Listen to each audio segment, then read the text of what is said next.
What's up, y'all? It's your girl Sang, and today we'll be reacting to a video from CNBC Make It titled "How I Retired Early at 49 with 1.3 million in Ohio." Ooh, I'm from Ohio, so I definitely want to know how she did this. Of this young girl growing up in the South, in rural poverty, living down a dirt road, having nothing, and getting to the point where I actually have $1 million net worth. It was just the greatest feeling ever. Nice. My name is Jackie Cummings Koski. I live in southwestern Ohio, and I achieved FIRE at the age of 49 with $1.3 million. Nice. It already said you was from Cincinnati, so you don't even have to say Southwestern. I came to my FIRE number after learning that you do 25 times your expenses, and that totally made sense to me. My FIRE number was right at $1 million.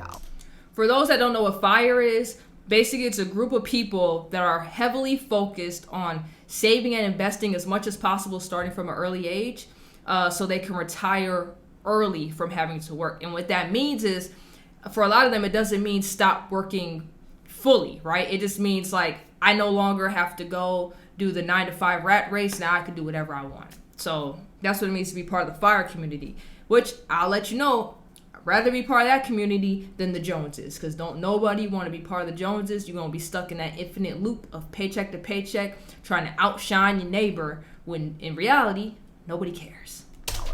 My expenses were between like $40,000 to $45,000 a year.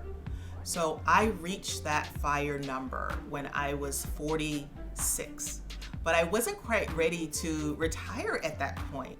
I ended up working for 2 more years, and I actually liked my job, so I wasn't in any rush to run away. I wanted a little more of a cushion. So I worked for a couple more years and retired on December 6th of 2019. Nice. Right before the holidays. My relationship with money growing up was that it was always scarce. We basically lived in poverty, but I was raised by a single dad with 6 kids. I don't know how he did it. We barely made it. We barely scraped by. So as I, went through college and started my own career, I always had this nagging feeling that I just never wanted to be back in poverty again. Honestly, that's how I feel. So growing up, I honestly didn't even start in poverty. Like, my childhood was actually pretty good up until I started in my 9th grade year, which is the beginning of high school for me anyways. I know that's different nowadays when people start high school, but for me, once 9th grade hit, everything kind of went downhill in my life, and our home finances was like trash after that. I don't want to get into like what happened, but it was all my dad's fault. So we'll just leave it at that. It was all my dad's fault. And my mom did try, like she started picking up like extra jobs, so she was working like 2-3 jobs at a time, but it didn't really matter at that point because the damage had already been done. So I get when she says she doesn't want to be in poverty again, that's literally how my mindset is. So despite having money for stuff, I'm kind of like, do we really need this? How much does that cost? And my boyfriend just be like, we're good. Like, we can get this, Like, at the beginning of the summer, I kept saying I wanted a bike because I was, like, walking everywhere. And if you guys see my walk videos, I walk and talk. And I was like, man, I really want a bike so I can go out further. And he's like, just go get one. They're like $130, $150 at Walmart. And I was like, $130 for a bike. I don't really know if I'm going to do that. And he's like, you act like we don't have money. We have money. Just go get it. But I don't know. I think it's a psychological thing at this point. I understand 130 isn't going to break anything. Like, I can afford that bike. What would be the math on that? Now I'm thinking I could afford that bike like 20, 30, 40, 50, 60, 70, 80, 90, like just keep going. Like, I could afford it that many times over. But it's just, I don't know. It's just something about spending the money that's just, I don't know. I just don't want to be poor again. I had to pay my own way through school. So I was working full time, and I was taking a full load of classes. I was getting paid peanuts, but finally I had my own money. I really felt rich at that point. And when I look back, I don't even know how I was able to do it. I did the same thing when I was in college. I literally had 3 jobs. So I had an 18 credit schedule. One semester, I think it was like 20 or 21 credits. I got approved for that. I had 2 campus jobs where in between classes, I just stayed on campus and worked. And then afterwards, when all that was over, I think my last class would end at like 6 or 7 o'clock at night. I would go home. I would eat. I would then nap for like maybe an hour or 2. I would go take a nap. Then, because I was the only one with a car, I would then take my boyfriend to work because he worked nights. And then after dropping him off, I would then go to my job because then I also worked nights. And I didn't get off till like 4 in the morning. And I worked like 45 minutes away. So I'd get home a little before 5, crash for like an hour, go pick him up, come back, start the day over again. I honestly don't know how I function. Like, I had Saturdays and Sundays off, but I literally don't know how I function on that schedule. And then I only had like 1 class on Friday. So a lot of Friday I was able to really catch up on sleep and homework, but it was rough. Like, it was horrible. I learned more from that than I learned from what was being taught in the classroom. Nice. A lot of people do think that you have to make over 6 figures, but because there's so many variables and factors that you need to look at, I was always wanting to be smart with the money that I had versus thinking that having a higher income was always the thing that got me ahead. Yep. I literally have a video of this on my channel where I said everybody can be an everyday millionaire. Right? Dave Ramsey preaches it all the time, and that's why I did the title of my video like that.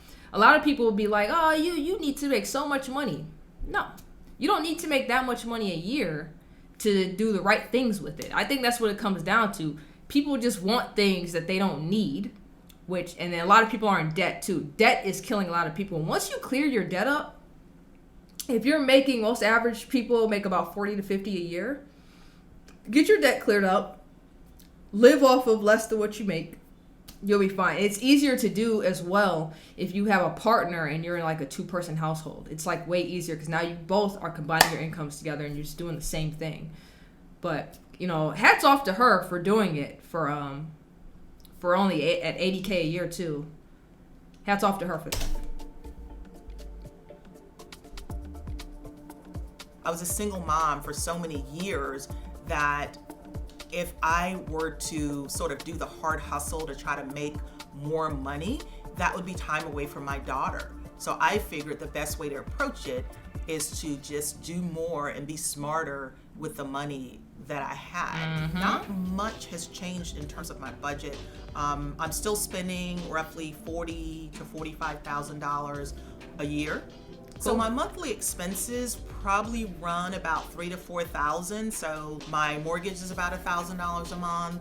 I don't have a car payment. I own that outright. That's good. Grocery would be in there. I want to say maybe that's $400 to $500 a month. Maybe I'll go out to eat a couple of times. Maybe go out to drink with friends.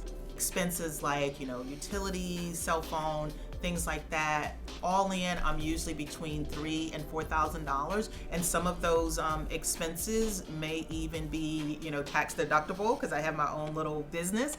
I'm not the frugalist and I'm not the minimalist or any of those things, but I think, again, going back to my background and growing up, I think that just helped me, have it be a part of how I did everything. I own my own home. That is the only real estate that I own. Just about all of my money is in the stock market. I primarily do index funds. However, I'm one of those crazy people that actually enjoy investing in single stocks as well. My company 401k was a huge help. Again, I was there for 20 years. The matching that we got was if you put in 7% in your 401k, the company would match you 9%. And that is far beyond what most companies offer. So I, of course, took advantage of that. Most companies offer like 1% to 3% on a match. Hers offered like a 9%. That's really nice. Biggest chunk of my investments was in my 401k. That helped grow my net worth tremendously. A really big milestone for most people is when you hit the $1 million net worth mark. And I think I was 46 when I hit that number. Nice. I feel like I have so much more opportunity because I don't have the stress of work. I don't have the pressure of structuring my day or my efforts and activities based on what someone else wants. So I get to channel all of my energy towards what I really love, what I consider my life's work. Cool. I love the outdoors. So I love hiking, walking, but it has to be in a beautiful place. And there's this park really close to my house that I try to go to nearly every day. And I just enjoy like smelling the roses and just taking a deep breath and enjoying being outside. Nice. Just like her, I've been lucky enough where I don't have to work a job no more either, and it's awesome. It's great.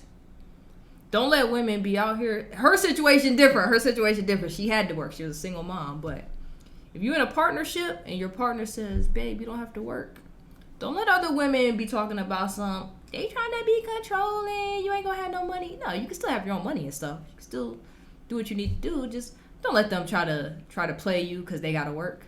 Working sucks. If you have a chance to not have to do that and you can spend your free time doing what you actually want to do, which is what you're able to do as a housewife, do it. I think we make a mistake by trying to assume that everyone has the same hierarchy that we do in terms of how we spend our money.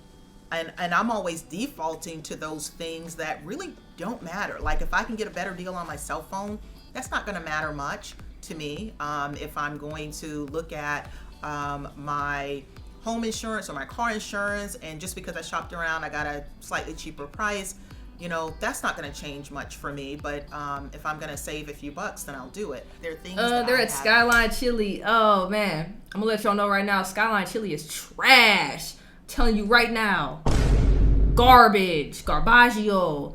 If you're gonna make the idea itself is good. If you make it homemade, like if you make your own chili, put it on a hot dog and then hit it with the shredded cheese and the onions, oh, it's so good. Something about they chili just tastes weird. It tastes disgusting. I done had people tell me I was crazy for saying that. That's actually from Cincinnati. And then like my boyfriend and his friend, because we all three of us went together, and they was like, oh, it was good to me. I'm like, y'all taste buds trash. Then again, they'll eat anything. So decided I wanted to do, and that is just that's just a feeling I never thought I would have. And I love my days now because I get to set them up the way that I want, and I can just breathe more. Yeah.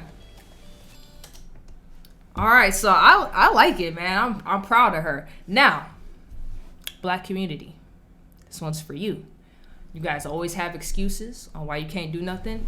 This is a Black single mother that worked a 9 to 5, and she was able to stack up 1.3 mil and retire at 49. Could have retired at 46, but retired at 49.